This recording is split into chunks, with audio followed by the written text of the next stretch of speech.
My brothers and sisters, I want to guys tell you one story. This real happened in United Arab Emirates. So like what? I will tell you. There's in WhatsApp, they will give you message. So many people, like they will say, we are police.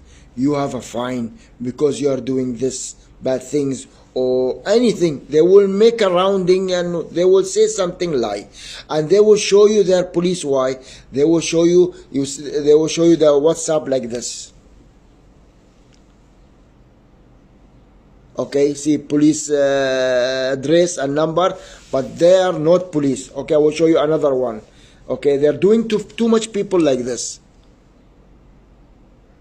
so they are not police. So my brother and sister, please be careful with these people who's giving you WhatsApp and telling you to come and pay fine. There is no anybody will do this, and especially police.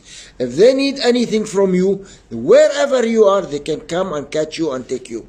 But police never ever in the phone, they will tell you come pay the penalties, and or they pay, you have a problem, whatever. These people is thief.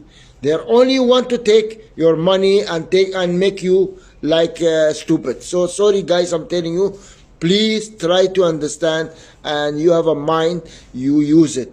Even you will call now this number I show you, the number is off all the time. So please, any problem, go to police direct. Don't call anyone and don't see message to anyone. And because they are liar people, they are only want to take your monies. That's it. So please, my guys, take care all the time and be happy.